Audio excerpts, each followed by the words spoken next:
So welcome to another exploration into consciousness with the Earth Nouveau Hubbers. Welcome, ladies.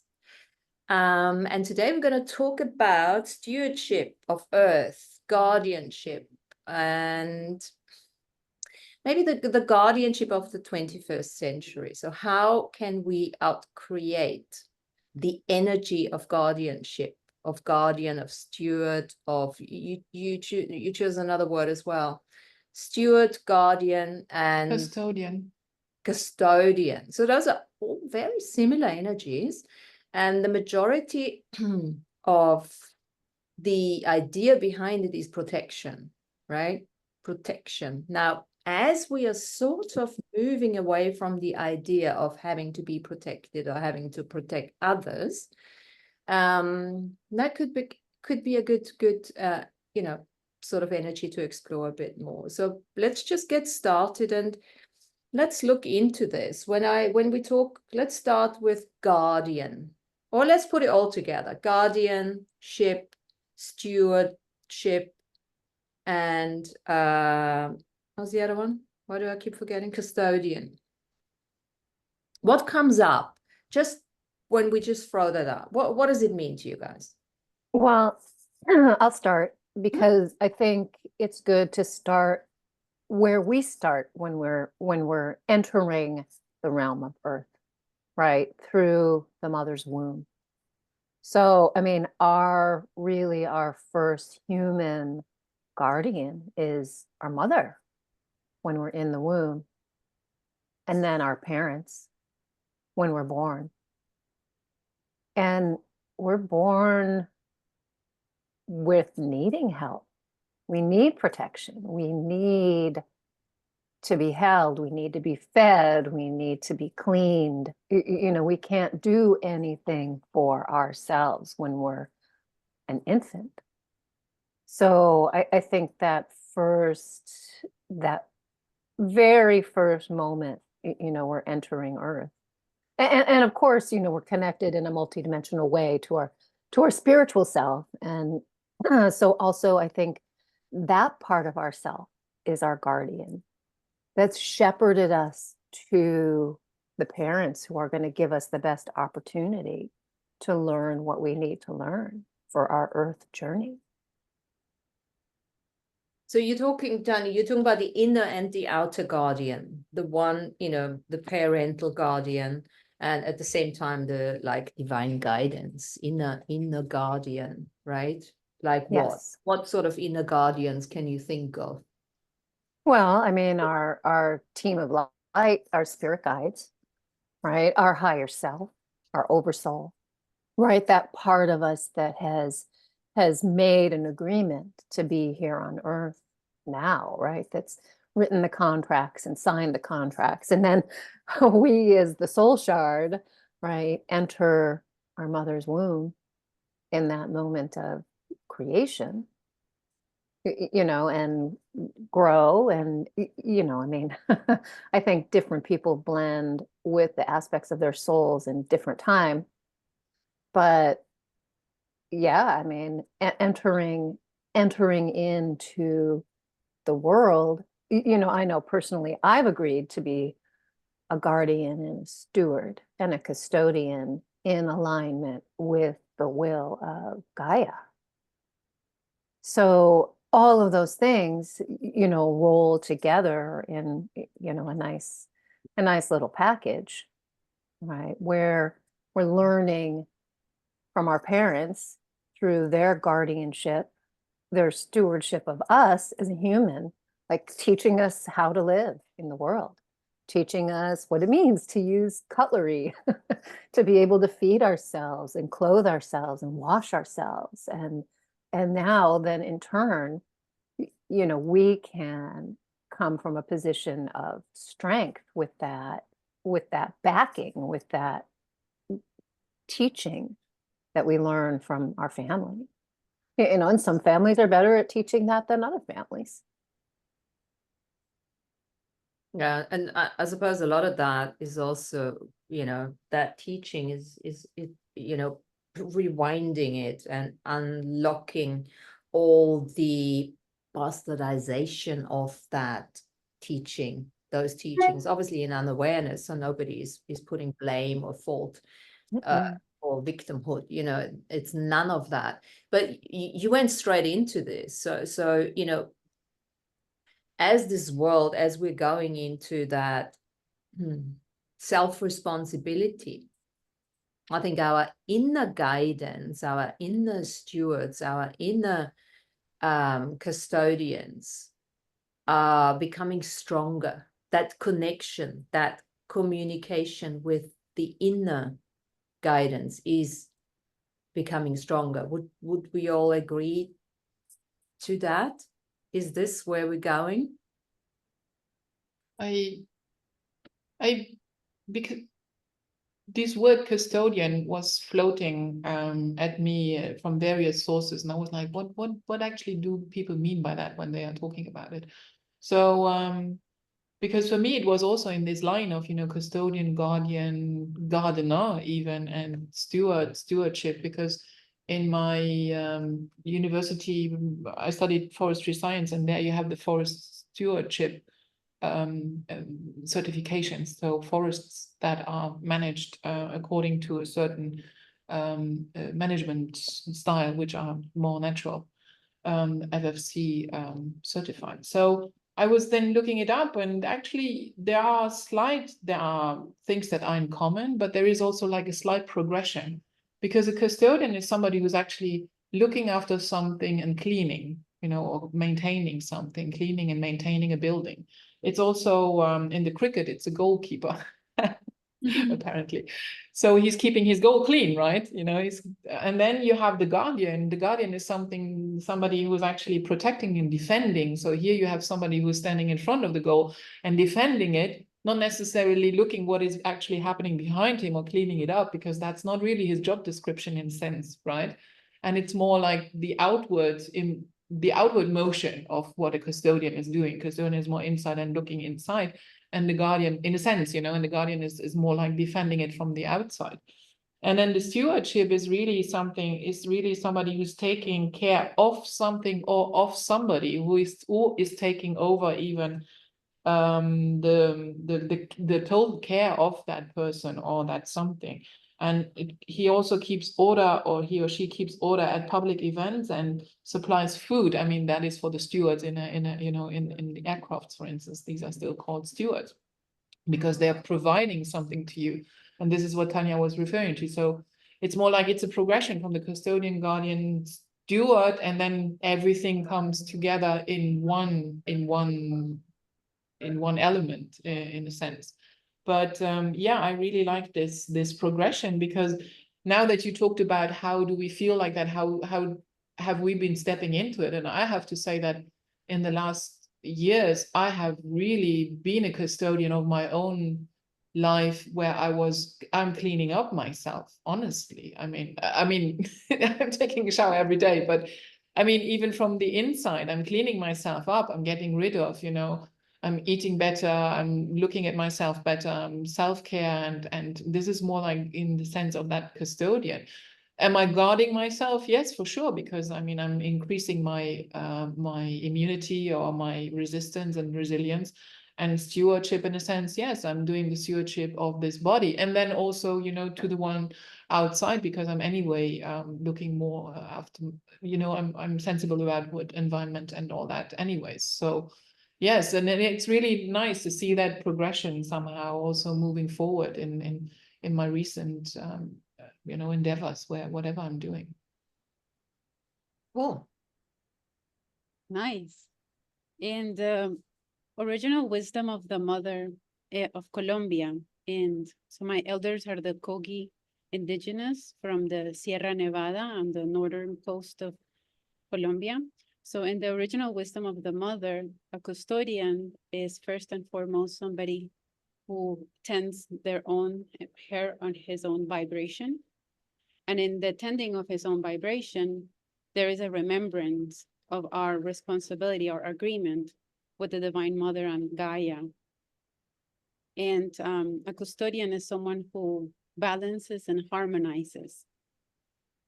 And in the first place that you start doing this, once you remember, out of love and care is your birthplace. For the Kogi, for the indigenous people, the birthplace is your place of power. It's the place that knows your signature frequency the most from all the world. That's the place where, from all places in the world, that's the place that your soul vibrated with when you were born. That's the place that has the most resonance, let's call it that way. And that's the first place that you tend to.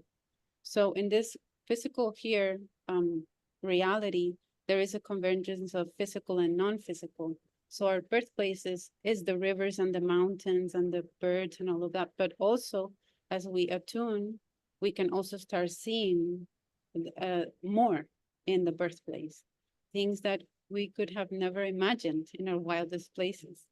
I have friends that are interested in the original wisdom of the mother. And I asked them, what is your birthplace in the US? And they said, oh, it's nothing interesting. I'm not going to say. And I say, but what is it? And it was New Jersey in the US. And they thought it was just so lame that they were born in New Jersey. So when I explained to them that New Jersey was not just what you think of in the mainstream culture and the malls and the highways, but that there's more into it, and they start getting into it, they discovered the wildness and the vastness and the expansion of New Jersey and how it fits perfectly in the puzzle of all of it. So let's see, we have here, how many birthplaces we have? I want to say my birthplace is Cali, Colombia. That's the place that I'm a custodian of. And I would love to know what your birthplaces are. Mine is outside of Vienna, Austria. Okay. Present here. In London, yes. Present. Anyone else? Akron, Ohio. Oh, wonderful. Ohio. Wonderful. You have that in common with the Zeno, Tanya. Oh yeah, Is it yeah. there? So I was born here in the San Francisco Bay Area. Okay. And Sandrine is Sandrine, you're muted. Because outside we have work. I'm from the little country of Luxembourg, and there even has a few more cities. I'm from the south of the country, next to the iron smelting land. Wow. Yeah, land of iron smelting of the Celts. Great. Well, it is in the indigenous Kogi say that when conscious people come together and they mention their birthplaces, those places activate, are alive. They're present with us here in the chat room. All of those places are there. And they're receiving everything that we do for harmony, for balancing. It resonates over there. Amazing. I love that. Thank you, Carolina. That's how powerful we are. Wow. And that's interesting because I just think my family moved around a lot when I was young, and I was born in that space when my parents lived there for only 4 months when my dad was doing a training for his job, and then to New Jersey, and then Chicago and Wisconsin and California. But I never spent any time in that place. And a few years ago, I guess it was 2017, when I drove across the country, I went back there to see where my parents lived when I was born and to see the hospital I was born in. And it was interesting. It was, didn't feel a particular energetic resonance, but I did feel just, calm and centered and grounded when I was in that space. And, maybe it was for all of, an hour that I was exploring around that area. But yeah, interesting that you mentioned that. Think more about that.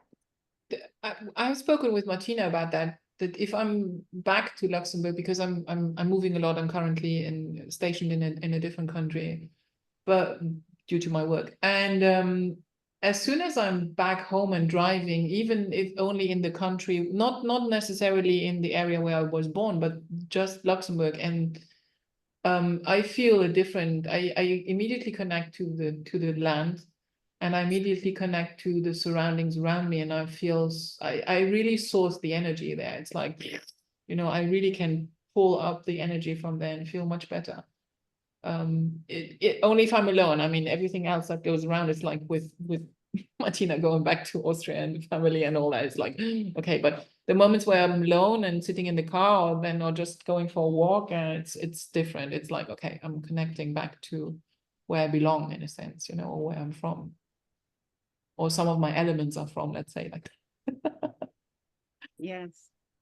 It's interesting, Carolina, you say that, because when I lived in South Africa, obviously I didn't go back, you know, but now I'm close enough. So for many, many years, I've been going back, and I knew I had to go back for karmic resolution in the beginning, you know, with family and that.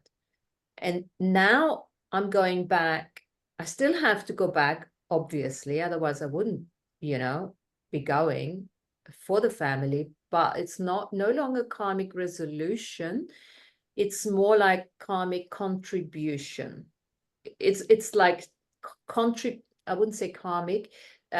It's a contribution now to, I'm going there as a different person than when I left when I was 27. I'm going there now to connect something, not to heal something. And it feels very, very different. And I am getting much more nurtured now by, you know, obviously I've changed, you know, the old wounds have healed. So now it's a dharmic connection. Yes. Yeah. Yes. But I'm going now in August, and I will heed your words here and actually go there, you know, and just really tune into it, other than doing that with the food, Sandrine, not so much with the I didn't say I wasn't enjoying a glass of wine while I was doing that. I mean, come on. No, it's the food. No, yeah. There's yeah, I hear you. It's interesting, isn't it? Yeah. There's also something popping up here, and that is when for a long time, I actually had a house in the town I grew up in. And now that, obviously, because of my work, I'm moving around, I had to give up that house. And I have to tell you, of all the places I've been on this earth, and of all the places I can just say that can call my home because I've spent there a few years or a few months or whatever, the fact that I lost that place materially, although I haven't lost, you know, the city or whatever, it's still there, that really hurt. Goodness me. And it still hurts. And that's funny, you know, because it's really like, I wouldn't want to live there for the moment anymore because of the fact that that it grew and there are a lot of other houses around it. You know, it's not as it's been. I mean, the change is not the problem. But for me, it was really this fact that I could not go back because I sold the house, but you know, so it's like, in a sense that it was a conscious decision doing that, but goodness me, it hurt. Really. And that's funny, I think. That's really funny. I just want to, did it hurt you or did it hurt the country? And you picked it up? Well, that's a good question. It hurt me because you know, it actually hurt much more than losing my partner or anything like that, you know, the breaking up or something like it was really like a heartbreak. And I'm still, you know, mad at how it came about, in a sense, you know. But yeah, very strange. And as I said, I wouldn't want to live there anymore for the moment, you know, for other reasons. But very strange, yeah. There is still this little pinching in the heart, you know. That's like, I have learned with the Kogi that our custodianship and our guardianship of our birthplaces is effortless. It's absolutely effortless. We're such a match, a vibrational match to our birthplace, that if we put our heart intention in asking what is it that is needed for balancing and harmony, the question will be put out there and the answer will come instantly. And it could be something as simple as, for example, air element or water element. And you are going to, in your power, have that ability to give that piece of balancing in the moment. So it's getting into that flow zone where you know that you're a perfect match for one another and you're the perfect custodian for the birthplace. So you already have everything that is needed to do the alchemy. All you have to bring is your spirit forward and your willingness to harmonize. And the birthplace needs it significantly. My birthplace has taught me a lot about caring for other people, helping other people connect with their birthplaces. And when I've gone to with friends who are interested, and I have felt a lot from the birthplace speaking. So the birthplace is speaking to my friend, and my friend is learning to connect. And there is so much that the birthplace is saying. This birthplace cannot believe that somebody finally came to visit with consciousness. And it's just like, oh my God, you know, the birthplace is just jumping in joy. Someone remembered, you know, just like when you have a grandmother that is in the nursing home and no one in the family wants to go there, you know, and finally you go there and you show up and see your grandmother and you bring something, you bring a gift, right? It is like that with the birthplace. So you bring a gift, and a wonderful gift is crystals. Crystals are a wonderful thing to bring to the birthplace. Follow your intuition, whichever crystal is that you feel it's called, it is the right one, and you charge it. You place it in your right hand and you hold it, you connect with your heart chakra, and you charge the crystal, just like that. You charge it. The more days you charge it prior to the trip, the better, because it's going to be more loaded with it. And once you get to the place, you're going to know exactly where is it that it needs to be delivered and in which manner it needs to be delivered. So you can prepare your gift, your consciousness gift, vibrational gift to your place of birth in love and care for everything it has provided you. It's giving you this body, this physical body, so you now can retribute. And I did leave crystals when I was there. So. You did? Oh, yes. Yeah. Yeah, I can still feel their energy and connect with that energy. Interesting. Yeah, thank you for that. I'll definitely do this with much more conscious awareness when I go there this time. I leave lots of stuff there, but I haven't really, acknowledged what I'm doing. So it's actually quite nice to acknowledge that and see what more can transpire from that.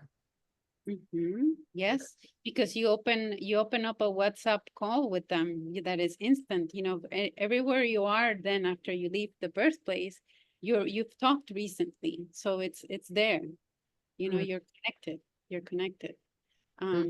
It's also a good thing to if you visit rivers, it's also a good thing to take a little bottle and collect water from the birthplace and ask the water what it's needing, what it's if there's anything, minerals that it needs, you will know. As soon as you hold the little bottle in your hand and you take it with you, you will know. And when you go back, you can also check how the water, what is the remembrance of the water, what is it doing at the birthplace. Interesting. Anyone here from Paris by any chance? Who wants to do a little contribution to the same? I have actually done many crystal contributions to the Seine. Oh, good. Paris, so. I hope you did get paid, because they spent billions of trying to clean it up and still not working. Amazing. Oh, fantastic. Good. Oh, interesting. Well, I'm curious if there were any really shamans of the light involved in the cleaning of the rivers, because you have to talk to the mothers of the waters to do any cleaning. If you only clean with the technology mind and all of that, which is great. It's great. It's a great skill. But if it's only done from that part, then we miss the unseen, the non-physical convergence. Oh, there's so many layers and layers of, old stagnant suppressive energy just in the grid of the city itself, that even when the water is energetically cleaned, unless that whole grid is dismantled, it's still going to sort of like energetically hold the resonance, right, of that sacred geometry in the city. And different points have been unbound and deconstructed, over the course of the many times I've gone there, and many, many light workers I'm sure have done similar work. But Yeah. until that, I don't know, sacred geometry is shifted, then it's going to be difficult for that energy to be fully cleaned and cleared and returned under the guardianship of Mother Earth, of Gaia. Yes, it really, what you just said really resonates. As soon as I asked that, I started receiving in my heart that the cleaning of the river the intention was not pure. There was not purity in the intention. So everything that came afterward was misaligned. Well, I suppose the shamans of light probably got driven out the city after, certain segments of the opening ceremony. Yes, yes, the systematic. Probably the projection, the world's projection of what the hell are you guys doing? And the water's like, okay, this is it. Back away from the Back ceremony. away. Yes. Well, I mean, I haven't watched it, but from what I saw, it's they at least have incarnated a little bit of the old Bacchanalians. I mean, come on, Apollo should be happy. Well, Dionysus, come on. kudos for art creation. I don't think I mean, it was received that well, though. The custodian, the safekeeping of assets and information was slightly, I think, overstepped. oh, well. Anyway, Jody, what about you? When we talk about that, what's your Well, I'm loving everything that you are all saying. And like, it reminds me of put your mask on first before assisting your partner. Yeah. You really need to clean up your own act. And once you start like focusing on yourself and raising your vibration, that's when you can truly tune in to the area around you. So I definitely need to get out in nature and connect a little bit more, like Carolina was saying. That's very beautiful, Carolina. Your words really resonated with me. Yeah, I just feel like I need to connect with nature a little bit more. I think humans in general are very disrespectful of Earth, and they're certainly not behaving as custodians. But I think the enlightened few that we are doing what we can. I mean, I know Tanya and Sandrine travel a lot, and they do spiritual work at places that they travel. I wish I could get to that level. So the goals. Yeah, that's about all. I need to do more for the earth in general. That's wonderful. What a wonderful setting of intention here. It's rejoicing. The earth rejoices in just knowing that, one of the children is going back to the origin. Yes. It's wonderful. one of the definitions for stewardship, because we're talking about Earth, I think Earth in connection to our topic today is probably stewardship is probably the best definition if we need to define something for Earth, because it's sort of what I've written down is a management of resources and assets and the preservation and enhancement of value. That's sort of one definition for stewardship. And I think stewardship of Earth is probably a nice sort of harmonious way of putting it.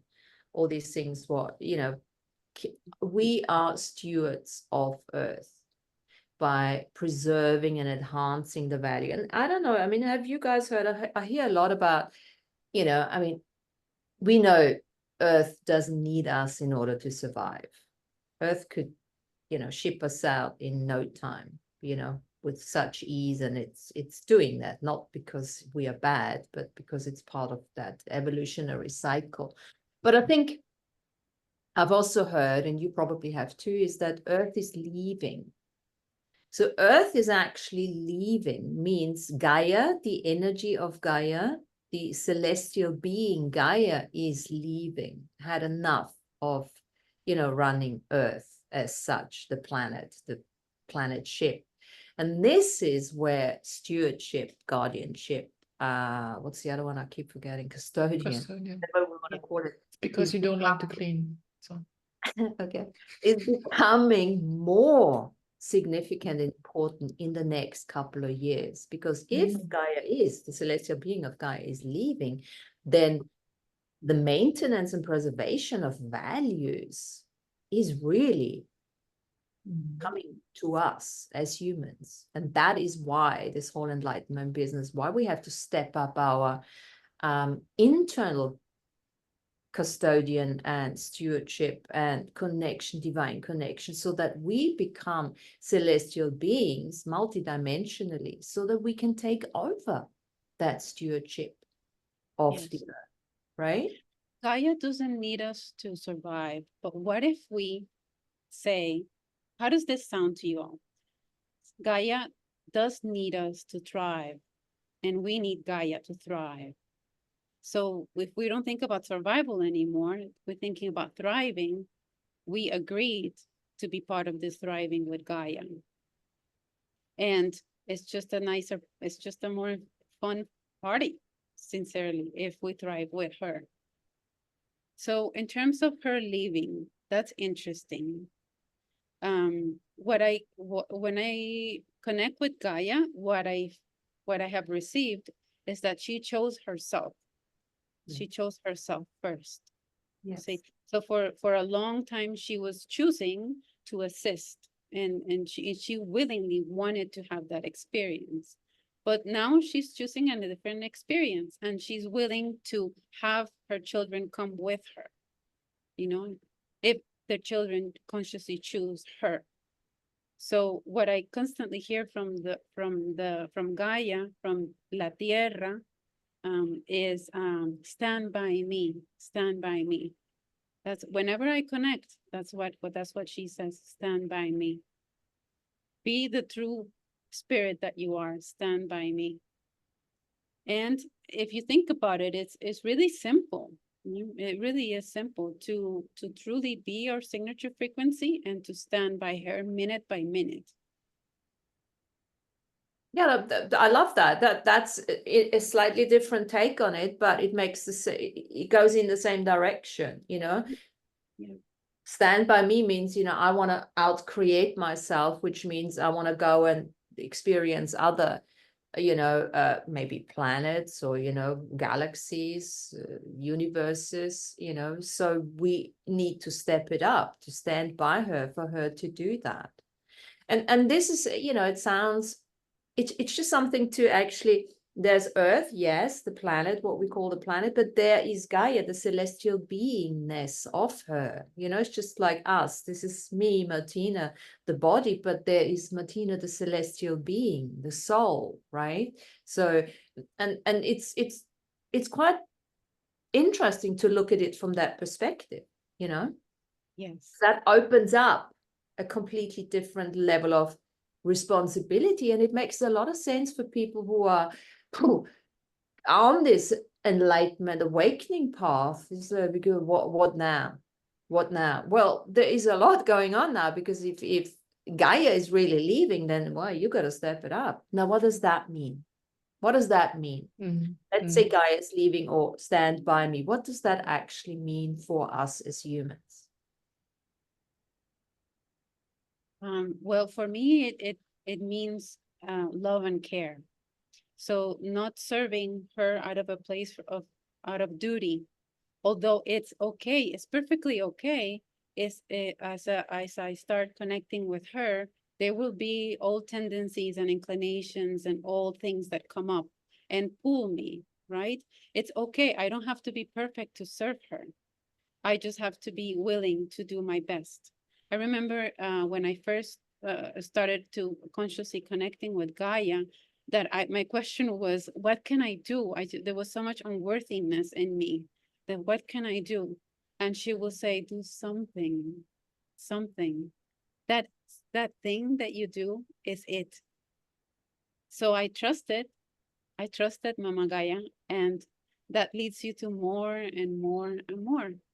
And there's no need to compare yourself with other people that are doing other things, because we, each person, have an agreement with Gaia, and our part matches perfectly with what she needs. But it's inevitable, I think, that for humans to compare, it's almost inevitable. This idea of Gaia leaving, I think it plays really well of what's going on right now, which is this energetic separation of densities, right? Where the lower frequencies are pulling away from the higher frequencies.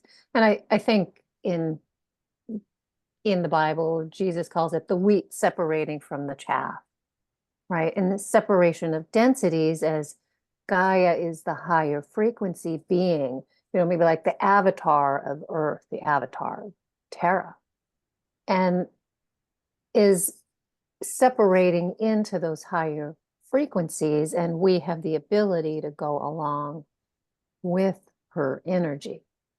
So this energy of standing by her, resonating and aligning with those higher dimensional frequency energies that are Gaia. I mean, that resonates with me personally. I think that's one of the things that I've been, doing in my life walk, is connecting with those higher frequency energies that Gaia resonates with, and trying to hold those frequencies and be in oneness and alignment with those higher frequency parts of myself as well, that have come along for this planetary adventure. Beautiful. I think we can drill down even to very tangible sort of ideas, how we can, sort of support that, whatever, change and outcreation Gaia is doing at the moment. I mean, it's like the invitation to, the usual stuff we talked about a million times: grow your own vegetables, start smaller communities where you can barter your gifts and exchanges, and and go into more of the beauty of the art and the music and the frequencies and all of that, and of course, as the corporates are falling apart, this is exactly what's going to happen over the next 5 to 20 years. Everything is, it's getting grander, but at the same time smaller, unity oriented, community orientated again. I would think a decentralized, and we're talking about birthplace before. I'm from Vienna, Luxembourg, and all that, but we're all been born on Earth. So there's the micro and there's the macro. So it's whatever we've, the beautiful things you said, Carolina, about the birthplace itself, the same applies to Earth. If you look at it from a bigger perspective. Yes. And in thinking about your upcoming trip, I'm wondering what portals are available and ready to be opened because of Martina's conscious love and care in going there.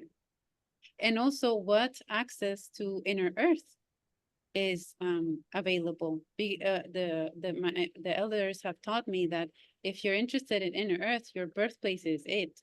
That's how you connect. And it is the safest way to connect too. I have had along the path friends who have a lot of capacities and abilities in terms of psychic abilities, and sometimes they're so capable at doing so many things that they forget what they agree, and they go and do all kinds of fun things. And then we go back to the birthplace and check the records, and the mother said, yes, but that's not what we agreed. Remember, on an astral plane, we said that you were going to come and do something different.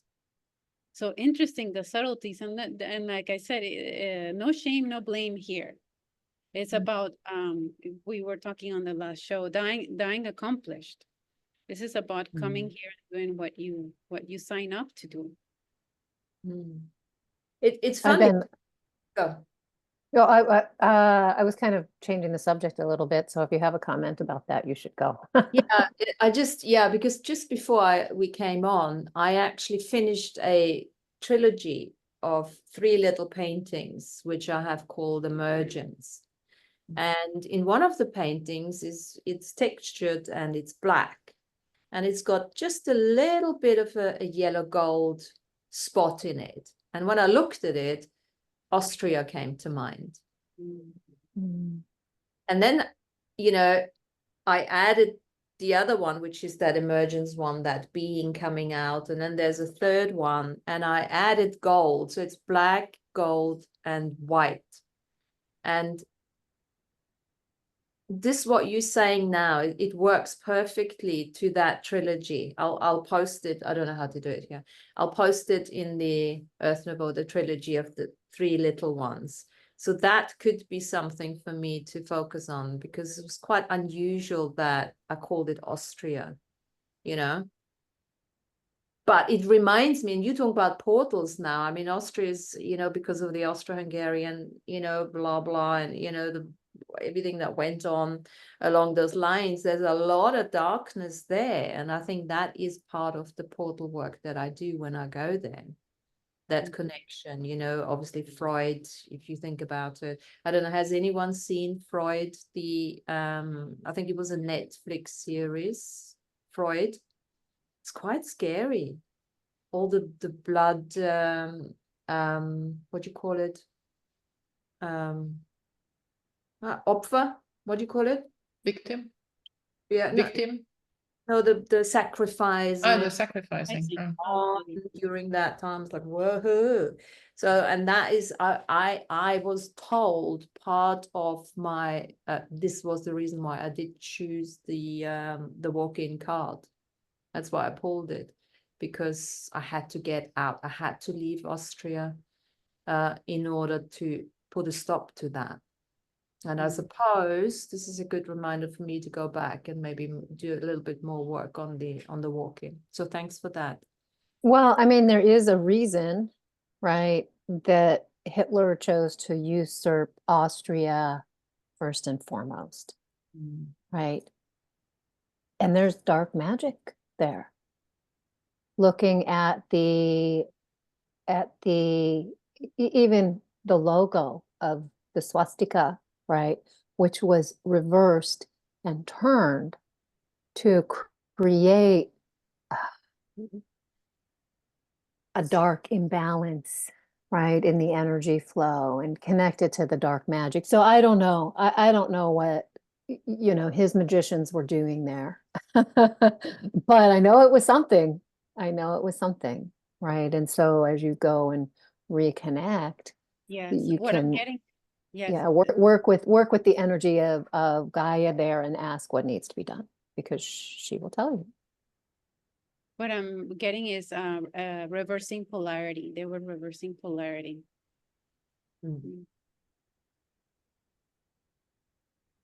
I wanted to pick up on what Jody was like. She needs to get out and connect to nature more. I'm currently in a place where there is not a lot of nature, but the nature that I'm connecting with is actually through animals.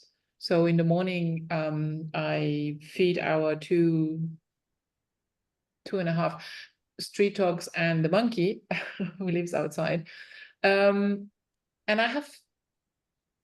This is actually my connection to nature. And there's also some birds that are flying around. We have a couple of falcons and some kingfishers that are flying also around. And this is my 20 minutes of connecting to the animal realm, and then in a sense to the nature, and then which is Gaia, for me, the spirit of it, actually. And the last couple of days, I noticed that usually, I give them their bowls, and they just, rush into it and everybody eats in their corner. But these couple of days, it was like, no, we actually want to be fed.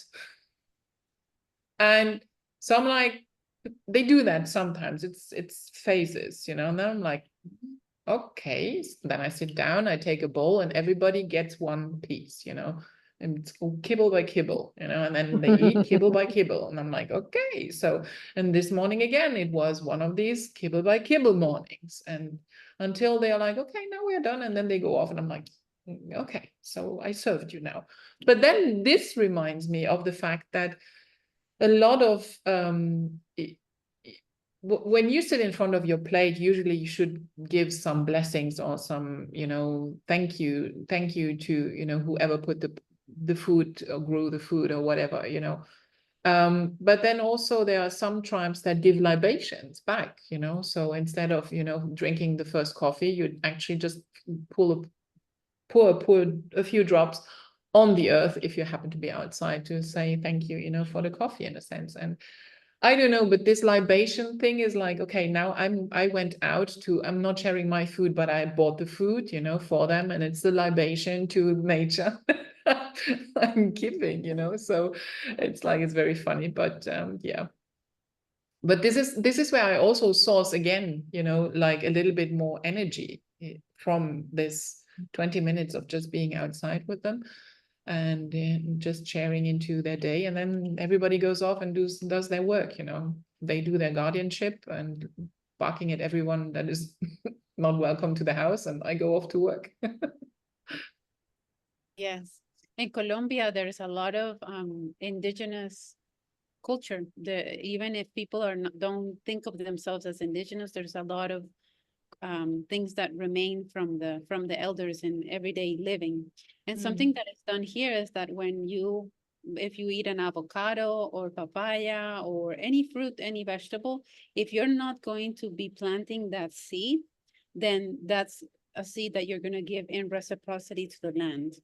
So at the end, you have to you become so aware of everything you eat, because you can't throw away seeds in the trash. You know, there are days where I have to think of like, that avocado is really delicious, but am I gonna really make time with everything I have going on to go out and give the seed back in reciprocity, like the way it's meant to be? I cannot just be like drive-through reciprocity, you know, like McDonald's. No, I can't do that. So I have to think, no, then I won't be eating the avocado, not today. And because of the reciprocity with the land. I found a wonderful site where you can actually use the seed of it, because I always have a problem throwing away the avocado seed, but they don't want to grow neither on my balcony. They always die. Okay, whatever. So it's not working. Usually I use all the seeds and I just throw them in my pots, and then something comes up or it doesn't, so fine. But with the avocado, I now found a DIY project where you peel off the avocado, you let it dry a little bit, and then you cut it into pieces, and you can make buttons out of it or whatever you like. You just, you know, you carve it in a sense, and then you just let it dry, and then you have a button or whatever you want to do out of it. So the next avocado seed, this is what I'm going to try to do. This is great. Now I'm thinking, imagine if we can carve like a little something that is reciprocity. It's a lot of energy put into that seed. You can. You just need to have a good carving knife. That's all. And it's interesting, we're talking about seeds today in the galactic calendar. It is the spectral seed. Yes, and it's a flowering as well. So, and that's my galactic signature. So happy galactic birthday to me. Oh, Tanya, yeah, right. Spectral seed. Yeah. No wonder, Tanya. No wonder. I'm an eagle. Okay. Yeah. That's why she saw the eagle. Ah. I've always, Tanya, I've always thought that the eagle has the seed in the eye. So you and I are together. Like you are in the eagle's eye. The eagle wouldn't be able to fly without the seed in its eyes, the intention in its eyes. Well, and the eagle and the seed also support each other. Oh. I think the eagle stands to the east of the seed. So that energy of new beginnings and reawakenings.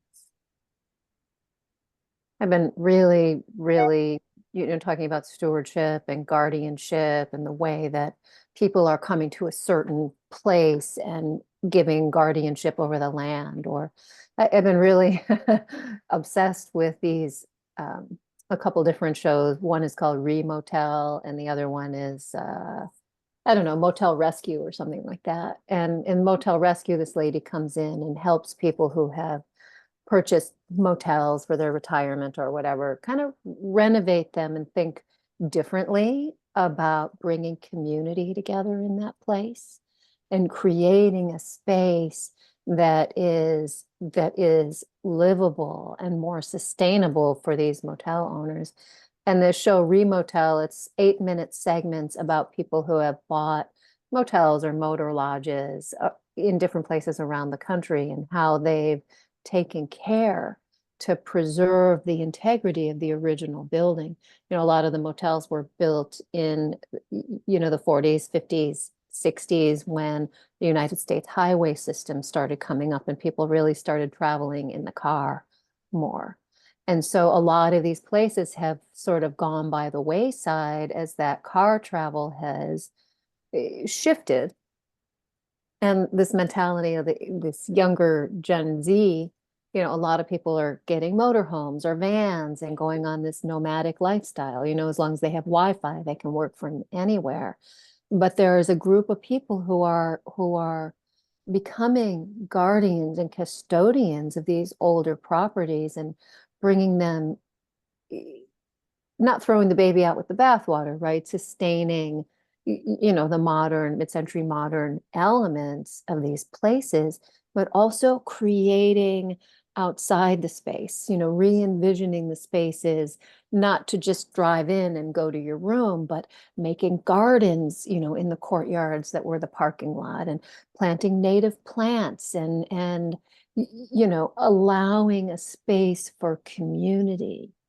Right. And then working with the surrounding community to bring those elements into the spaces. So I'm just totally obsessed with this. It's really, really been fascinating and interesting to see what different people, and some are designers, some are architects, some are just people who have driven by and fallen in love with the place.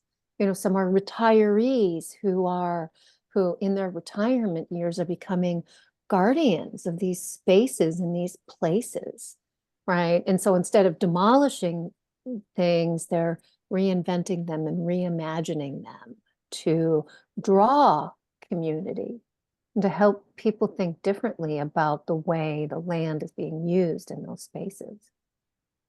I just had a similar article in the Luxembourgish newspaper, where in some of the smaller villages, where some of the parish churches are empty because of the changing times. So the church actually went into deconsecrating or deconsecrating the church so that it can be used for something else instead of the house of the Holy Spirit.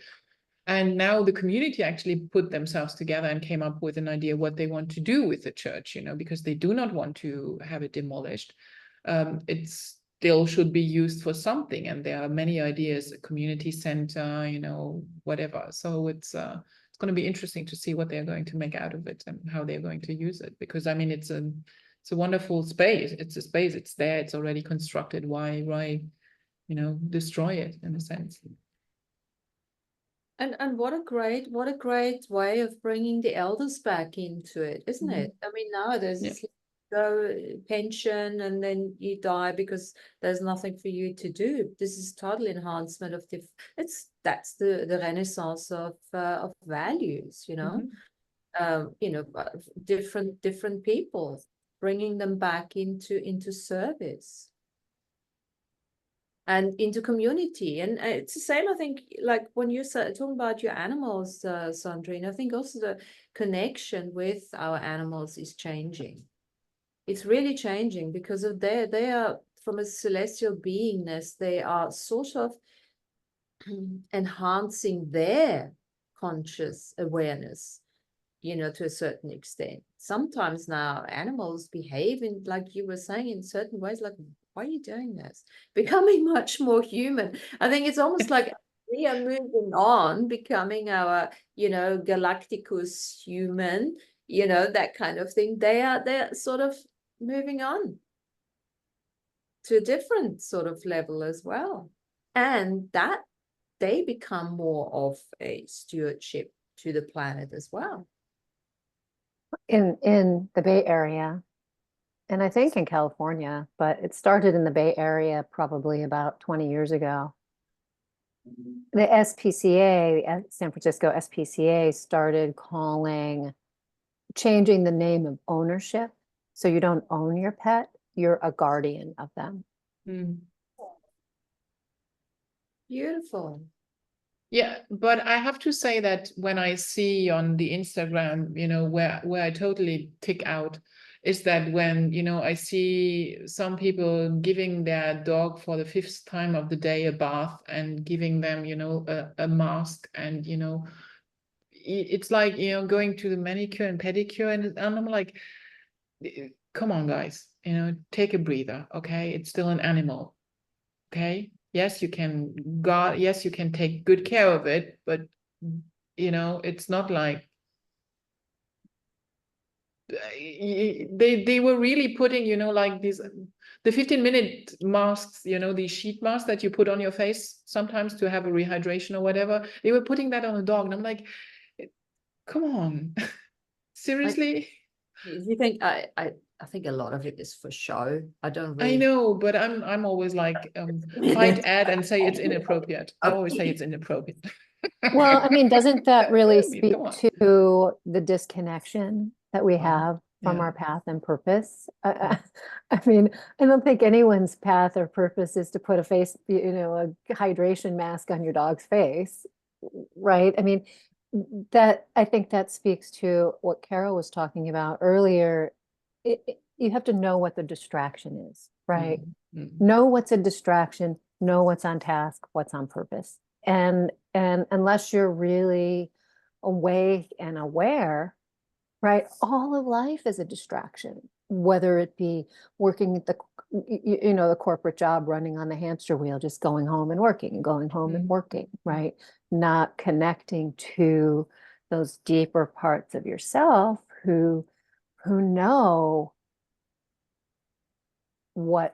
how to work with Earth Mother, how to work with their lives. So it's easy to be distracted. It's easy to be bored with your life when you're not on path, on purpose.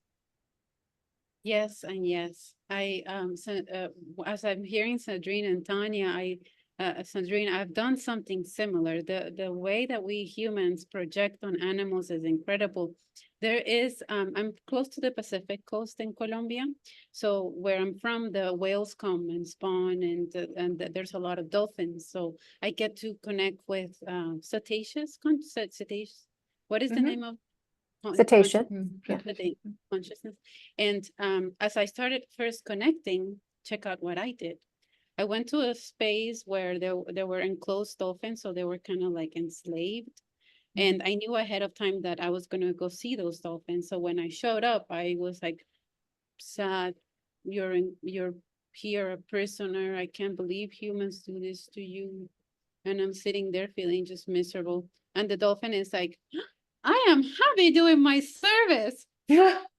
He's jumping. I am what? This is the best thing. I get to help uplift people, and this is what I sign up for, and I don't know what you're talking about. And I was get like, fed, wow. So they look after me. So all of this pity that I'm feeling is me that I'm throwing on you. And the dolphin is like, phew, yeah.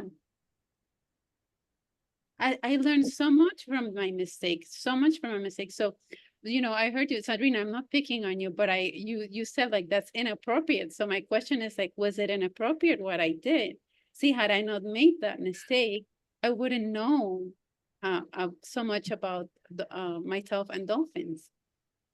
No, on Instagram when you can say hide an ad and something like that, and then they're asking you why to hide an ad, and then I usually for this nonsense, people putting face masks on their dogs, you know, I'm like, that's inappropriate, you know, because sorry, that's inappropriate, but okay, whatever, you know, the dog probably likes it because he gets his belly rubbed, you know, for like half an hour time, so he's probably happy about that. But I mean, come on, it's more like using this product thingy and all that's what just annoys me about it, you know.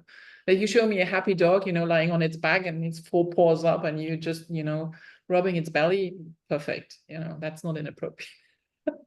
And I mean, I think a lot of animals, especially the dogs and cats, are using this life to train to learn how to be human in their next life. Yes. You know, AB had talked about the animal souls being a group soul, but there are a lot of dogs and cats that are individuating, right? That have walked in as a Syrian soul, you know, into a cat body, walked in as a soul into a dog body, you know, and we are as their guardians, as their fur baby parents, you know, training them on what it looks like to be human, so they can then incarnate in a human body the next time around. Yes, yeah. There's also animals who have lost the human privilege, the body of a human privilege. I'm thinking about one in particular. He's a white dog, and he is very close to conscious people, but he was part of a native group that was very tight, very together, and he betrayed his tribe. And this lifetime, this is his way of self-reconciliation. Mm. And all of this is part of the balance. We always talk about balance. You know, this is a polarized planet with duality, and this is where the balance comes in. The more light comes in, the more people need to pamper their dogs with cucumbers on their eyes and things like that, you know, to keep the balance going, you know. And of course, the service of the animals doesn't just stop there. It's also, you know, serving us to be food for us. As much as we feed them, they feed us by Oh, absolutely. having. And also, this is also, I think AB said that at the time, you know, not to feel bad about that, because that is their service. And by doing us that service of being eaten and digested, they're having an experience too. You know, so everything is actually quite perfectly aligned on this planet. And if we take out the bias and the points of views, everything just makes sense, you know. Yes, the condor does that. The condor eats the flesh of the animals, because the function of the condor is like a kidney function. So it's constantly processing the souls of everything it eats and spreading it throughout the land. Because that's the thing we've got to remind ourselves, isn't it? That everything is energy. Yeah, absolutely. Yeah, right. And also how you approach it. I mean, and also how you, which is what I always did. The funny thing when we were, you know, walking through a Southeast Asian village, you know, and then you see the little piggies running around. I'm like, you please. And then next time you want this pig, you know, because next time we're gonna roast you. And they're like, okay. And then in the evening we had pig, you know, because, well, that's, you know, that's what happens. But, you know, you approach them with a good energy, right? And they're so sweet. And that is this example as well. It's, you know, like you can eat the most organic and well-fed chickens and pigs and whatever, but if your mindset is poisonous, then you're not going to ingest the good sources. Because at the end of the day, it's all the polarization we need to get out of, to no longer have a point of view. It's not talking about polarization. Let's flip the coin on this one. We're talking about, because sometimes it's good to talk about what's the opposite of a good stewardship. What's the opposite? Let's call that out, make it known, bring it into our awareness so that we can start looking at that as well. it's sucking, sucking on the resources without really thinking about the replenishment of it.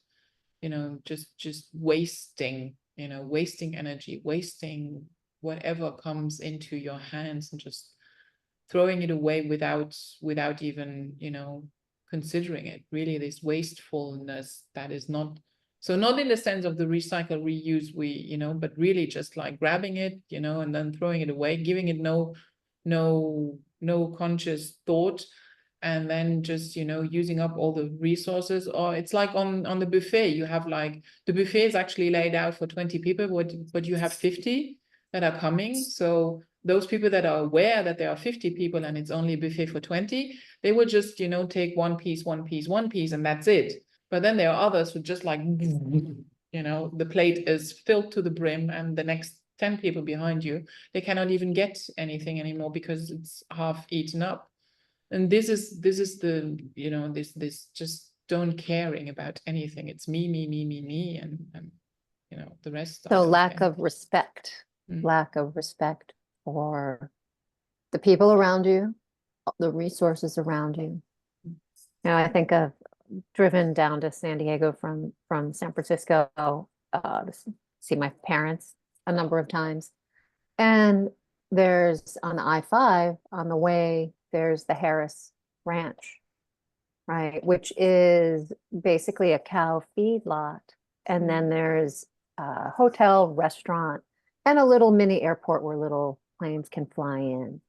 But the cow lot is just terrible, right? It's just grain fed. They're living in their own shit in the dirt. And even looking around the area, it seems to just be devoid of energetic respect and presence for the land there. And it's really easy it would be easy to grass feed these cows because there's land where there's just grass, right next to, and it would be easy to start rotating, right, and take back this mud pit that these cows are living in, by reseeding it.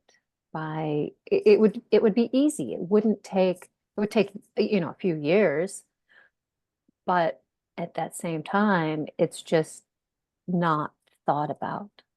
And so that lack of respect, because, this is the way we've always done it. This is the way we were taught to do it, right? But yeah, exactly. So it's, I don't know, I feel like it's the responsibility, right, of the guardians of those cows, right, to treat them the best way possible.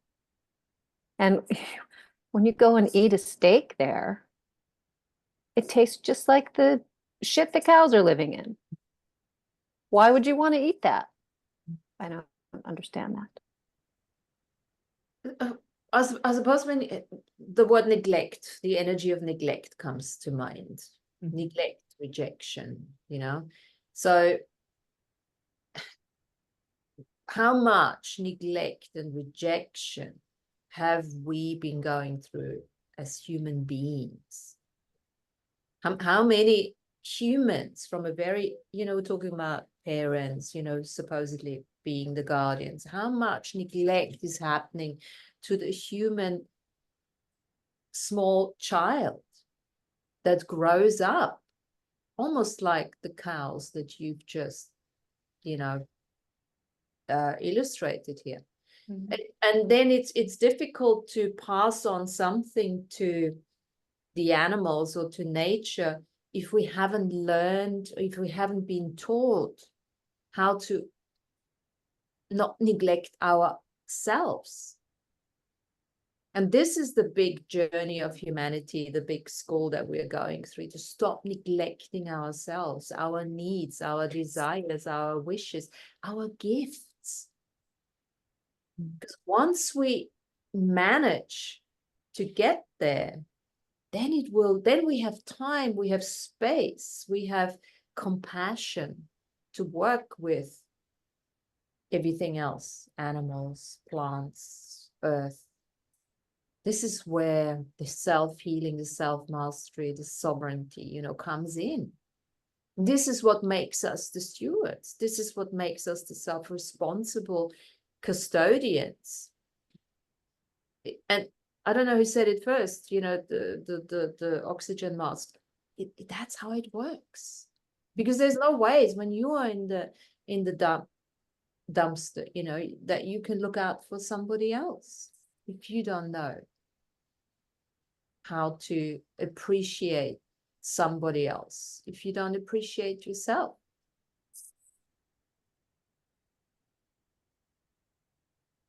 Yeah, self-absorbed fixation. Self-absorbed fixation, and the custodianship is about that sacred reciprocity, and knowing that that the sacred alliance supports our remembrance. So it's we give to the sacred alliance, and the sacred alliance gives it back to us. So really, it's a win-win. When we connect with the sun and we pass our energy to the sun, and the central sun gives us back the energy, it's a win-win. It's perfect functioning of the human in alignment with the central sun and Gaia. It's like that, you know, every cup is full. Everyone's got a full cup. You know, it's instead of, I think that's the old sort of, don't be empathetic anymore. We don't have to be empathetic with those cows or with other beings, you know, empathy anymore. Feel their feelings, put them on, have a point of view about it and all of it. But we can have compassion, which is a very different sort of energy. The compassion doesn't take sides. Compassion is like what some people call love. Yes. I mean, I was just thinking about the, you know, neglect that some children suffer in a way that, you know, maybe both parents are working full time, or they're growing up with a single parent who has to work all the time, and the guardianship is given over to someone else, right? A nanny or daycare or school, you know, and the child, right, has chosen these parents. And so to give them the best opportunity.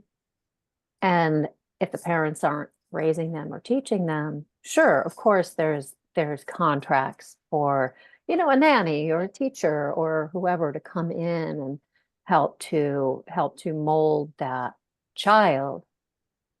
But at the same time, the parents giving over the responsibility, right? Saying, oh, here you go. Please take my kid, get him out of here. I've got to go to work, right?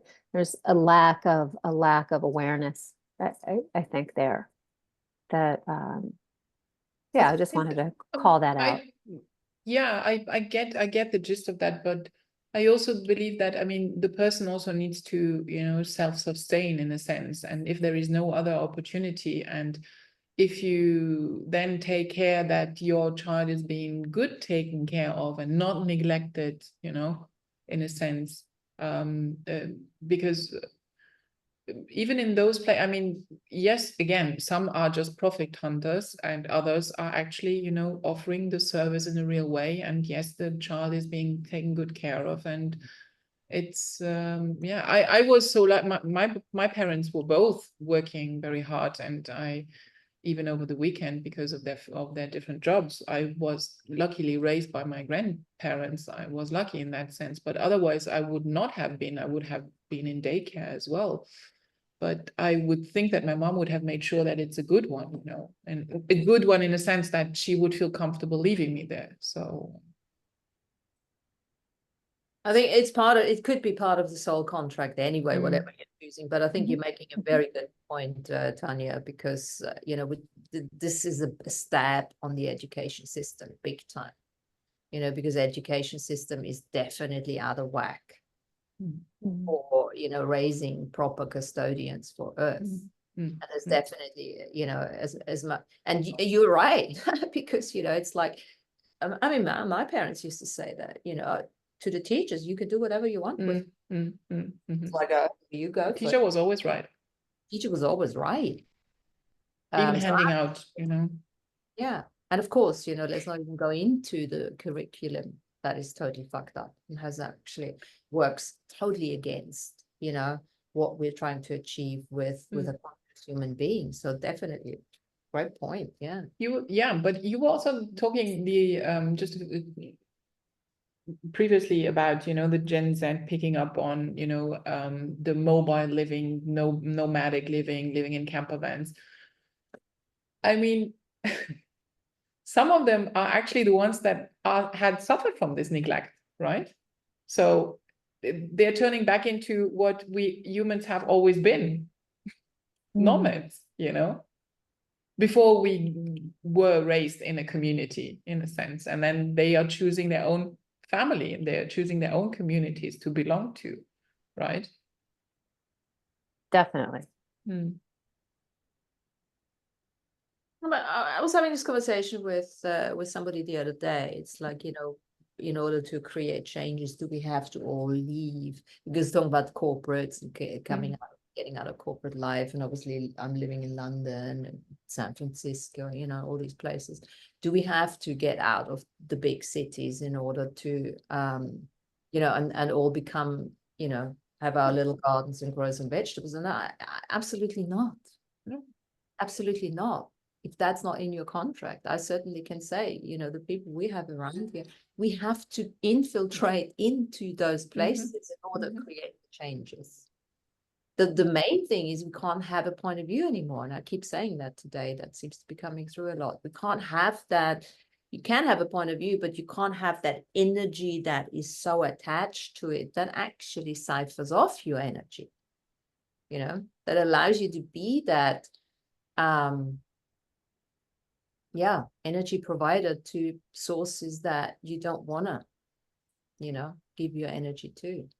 So no, you know, not everyone has to go out and grow their own vegetables. We need people in the big cities as well, because they are the beacons of light there. They are the ones who hold the energy there. And this is why it is so important to be sacred neutral. Yes. Because even in those high rises, and I had a friend who lived for a long time in a high rise, and I went to visit him quite a lot. And it was actually fun in that, you know, on his floor, you know, everybody knew each other. They were taking care of each other. There was an old lady, the youngsters were looking after her, and she was also then sometimes feeding the cat if she had to and stuff like that. But there was a community inside a high-rise building where you like, on the outside is the ugliest thing that you have ever seen, but inside there is love. Inside there are people caring for each other, you know. Okay, maybe not the 25th floor with the 7th floor, but you know, who knows? But still, you know, there is community there. There is also looking after in there, and it's not just, you know, somebody comes and slams the door and goes to bed and gets up in the morning again, out and slams the door again. Yes, you have those everywhere, you know, that's normal, but still, you know, good signatures of other people, you know, actually also those people that are very good at gathering others, you know, into community are just doing the most precious work, I believe, you know, and keeping those things alive as well. It's holding that balance. And it takes a sacred neutral soul that has gone through many, many lifetimes in order to do that. Yeah. To infiltrate into difficult situations, to hold the space. We talk about holding space a lot, you know, to be able to hold the space and not go down and allow themselves to be sucked into that energy. Because at the end of the day, everything is balance. And we are here to, yes, to keep our focus, not judge anything else, to hold the balance, to be the beacons of light, to hold that balance. I think that is really, really important. So it's not just, you know, flying with the eagles all the time. We need a few to come down, peck with the chickens, to teach those chickens that, hey, look up there, there's Carolina. Gotta get up. You know? with the wings to fly and the strong feet and talons on the ground. Exactly. I like what Tanya was saying, that the ego can also, you were saying, Tanya, that can stand on the ground, something like that? Eagle has very strong legs, very strong feathered pants to hold space on the ground, bringing that sky down, Mm. embodied, standing strongly, grounding. Mm. Mm. Yeah. Yeah, it's interesting. A lot of businesses moved out of San Francisco over the course from 2020 to now. And so there's lots of places for rent in the city. A lot of people have vacated to go, start their farm, start, their nomadic lifestyle. A lot of businesses have moved elsewhere, right? Because during that COVID time, when things weren't open, there was sort of a mass exodus of a lot of the big cities. I mean, I say good riddance. Let's, bring back community makers, and artists and dancers, people who have that sense of play and collaboration with Earth Mother, right? And with the community around them. And that's happening here. It's like there's spaces being created for that community here as well. And I'm sure in London too. Yeah. I have a fun fact to share with everyone. Tanya and I used to live on the same street, or I should say, I lived on Tanya's street for about 5 years, No. and met on the Earth Nouveau. Oh, really? Mhm. You didn't even know each other. You met on the Earth of what? Excellent. 925 York Street. And Tanya, you are 1069. incredible. Yeah. And we also own a house at 717. So Thank- yeah. So right in the middle. And I walk that block, walk that block, walk that block. And I knew Excellent. almost all my neighbors. Incredible. Mhm. And now I know all of my neighbors because I now know you. You see now, you. Amazing. That's funny. Going back to the corporate and the demise, this integration, degradation of the corporate life and all the corporates. I think this is what's obviously happening now, with the transparency of the media and all the lies coming through. There will be a huge breakdown, for the corporate Mm. sort of what's the word? Well, How they run the world, basically. yeah, exactly. I mean, if there are corporates and there are corporates, there are some that, if they share the values, and it's not just the whitewashing or greenwashing or gray washing or whatever you want to call it, then yes, they have a chance to survive in a sense. But if they are just the corporate greedy kind, well, then yes, this is going to be tough. But, what I'm saying is, like, with the neglect, I think lots of the lies are coming out now over the next 5 years, I would say.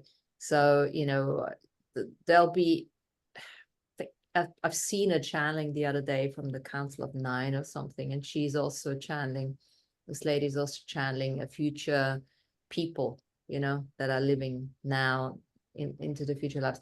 And everything she said made so much sense. And this is an acceleration now.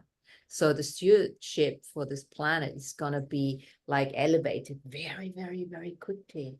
I truly do think 20 years time, and we're all going to be around. That's not going to work. We see a completely different world, or many worlds.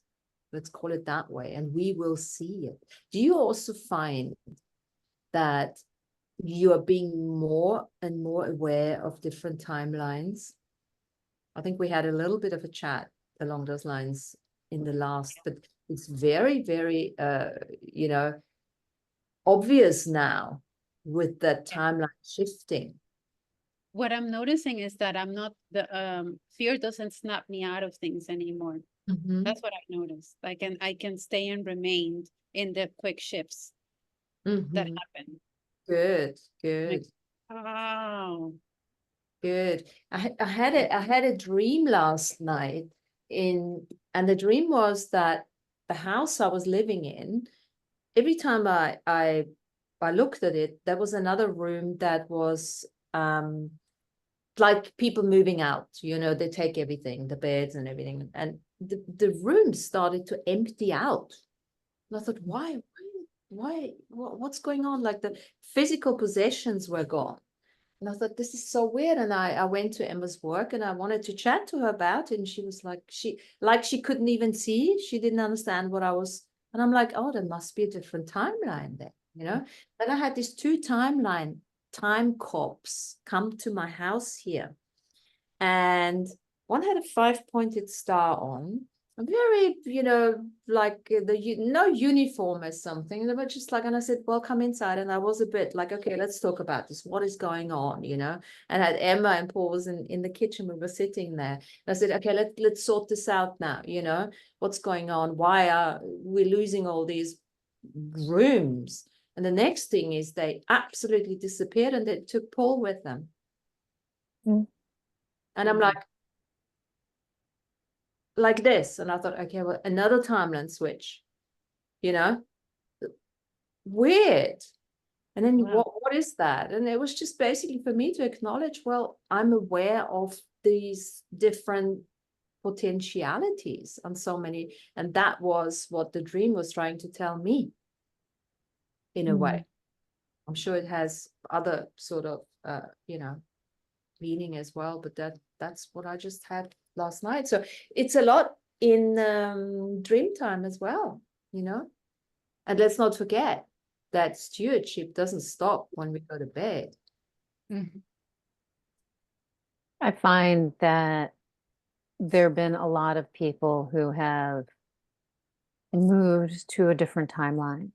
You know, friends, clients, people who were coming to see me regularly as a client aren't coming anymore, but new people are coming in. Friends, you know, who try to connect to, oh, let's have lunch, let's go meet somewhere. They flake, they flake, they flake, right? And it just shows me that we're not on the same timeline. We can't connect in this time, in the timeline I'm in, because we're not in the same timeline. So I'm seeing a lot of, you know, talking about that timeline awareness, a lot of beings who were formerly in my sphere of reality aren't anymore.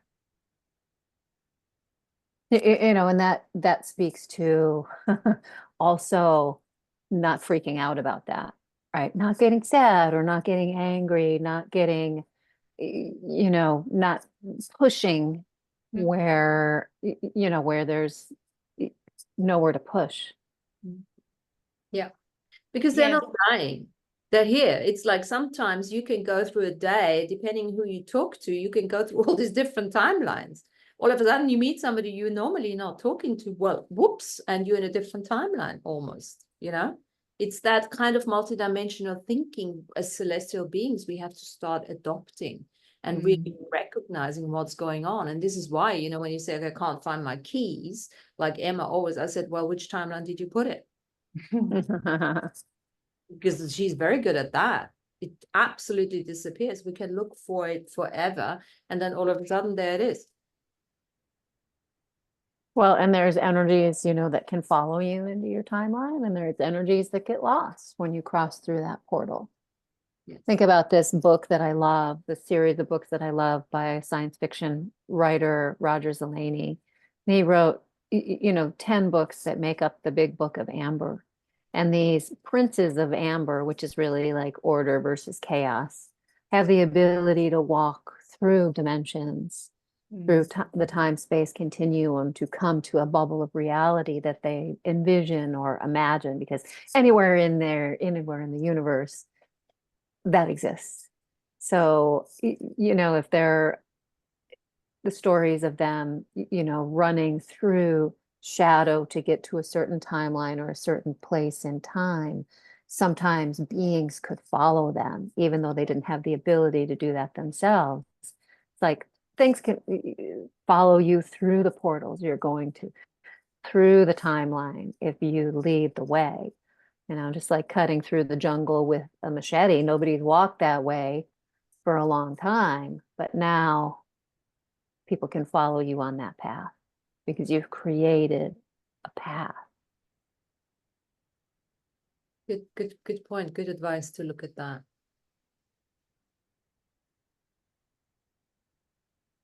Because, you know, this is not a place we usually look when something feels off, right? We think, oh, I've eaten something bad. Oh, no, Right. did ya? Did ya? In which timeline? Yeah. Yeah. Cool.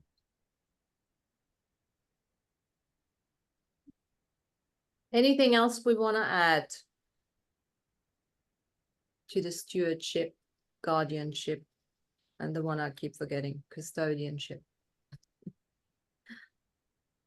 I mean, I'll just bring in, you know, the energy of the Guardian Alliance, right? The group of beings who, you know, have stated that as angelic humans in physical bodies, that we are here to be guardians of the Stargate system on Earth, right? That interplanetary, interdimensional portal ways, you know, from a place on Earth to a different timeline, time stream, dimension in Earth, but also those gateways that go to different planetary systems, right? And creating that Templar grid and owning the guardianship of those places where we can travel interdimensionally and interstellarly.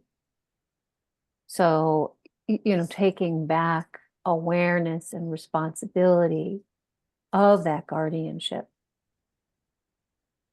And there's lots of things that, you know, that distract us from that, right? That tell us our purpose is something else. Our purpose is to, you know, work for a living and make money and buy things to support the economy. But it's a totally different way of thinking. You know, if we can shift our perspective to, you know, be able to stand strongly in our power and alignment with Gaia, then where we're grounding right here and right now, right? That's our portal. Yes, Gaia is our best investment.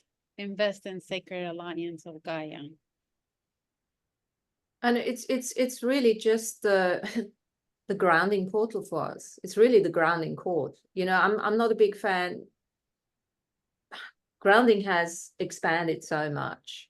I see almost now, as you guys are speaking, I see the earth to be our grounding portal to the galactic that we have, as you're saying, Tanya. It's really a galactic citizenship we're working towards. And you're absolutely right. Let's not forget, it's not just the responsibility, the stewardship that we have with Earth, but we have it with the galaxy. And let's just add the next level to it. Galaxy, universe. Because we truly, this is the acknowledgement of what a human being actually is. That's not neglecting ourselves, thinking we are these meat suits that, you know, are being birthed and die, and that's it. In the meantime, we eat and have sex and reproduce. That's not why we've come here for. Yeah, we do that too, but we've come here for becoming somewhere Homo Galacticus. I love it. I don't know where I heard this. Homo Galacticus. Someone said Homo Illuminus. Homo Galacticus. And you know, you're talking about work. Hey, galactic commerce. That's what we need to focus on. I get excited. Galactic car boots. Which one? Tanya, you're very good with that. She's waiting for the Andromedan car boot. I mean, I know that. She's just waiting for it. That movie was so great. Oh, when yeah, Valerian and the 10,000 yes, cities. I Yeah. love when I saw it. Let's go to the market. Oh my God, yes. And they had to go through, different, to get the energy reconverted. Now we're talking. That's what we need to focus on whilst we are using Earth. But we've done the school, so it's time. It's time. Stewardship for us doesn't just mean looking after the Earth and growing vegetables. Yeah, it means we have to get the fuck out there and connect, bring the species down, teach the species. We're not waiting for any aliens. We are actually teaching ourselves.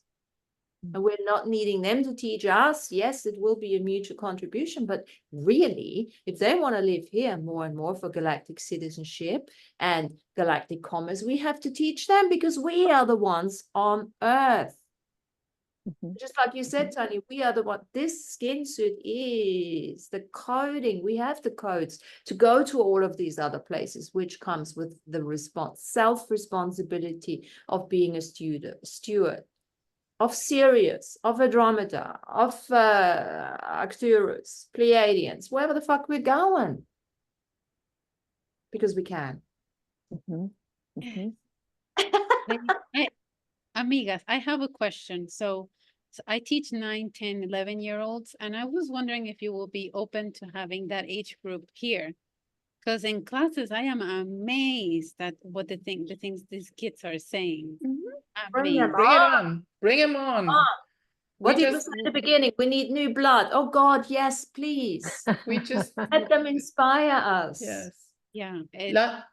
Last week, our support program on the governance and climate action, they had the first week of juvenile academia. So 1 week where they were they had it's the youth parliament representatives from all the islands. They came together and they had 1 week just talking about, what it means, what is climate change, what do we mean by that and all that. And now they are putting together a booklet on, because all of the parliamentarians, they had to give one phrase, what is there, what they're saying in a sense, and some of these are just beautiful when I read them quickly, and when I have it, I would share it with you guys. Because it's gonna be, yeah. For those brainwashed Greta Thunbergs, bring them on too, because we will wash them clean from all that. Bring them all in. Bring them in. Bring them in. We spray them with the Galacticus water, right? Oh, that would be fantastic. Yes. Yeah. Yes. And also, that's my last word, because I'm going to go teach Diego now. He's 9. I'm going to bring this Earth Nouveau energy into our class. Perfect. Do that. We all come with you. Yes, we do. So glad to see you, Carolina. Bye, Carolina. Gracias. You're welcome. Gracias. Thank you for all your contributions. Amazing. And I think that concludes our little sesh today. Yes, God. I'm always like, really 2 hours? And I'm thinking, oh, we can stop half an hour if we wanted to. I'm like, Jesus, 2 hours again. Always something to say. Oh, fabulous. I really enjoyed that today. Fantastic. Good. Oh, wouldn't it be great to have youngsters on? Mm-hmm. How to talk to those gurus than the old ones? Yes. I mean, they're all welcome, but I mean, Oh yeah, that too. But we need some fresh. We need some new fresh air, fresh energies. Well, thanks very much, ladies. I welcome. will be here next week. So if I was thinking maybe to have a break in August, but if you're keen, we'll do it. We'll talk. I can't next week. I'm traveling next week as well. Okay, well then maybe we take a break for August. Should we do that? The whole August? Yeah. Oh yeah, you will be gone. I'm gonna be away. Anyway, we'll play it by ear. Yeah, we will see. Yeah. We'll okay. Maybe give it a break next week because no, anyway, blah blah blah. We'll talk about it. Thanks very much for being here today. That's all we need to know. And I'll see you soon. Whatever you're doing, have fun. Great. Travel safely. Yeah. Safe travels. Bye-bye. Bye. Thank you.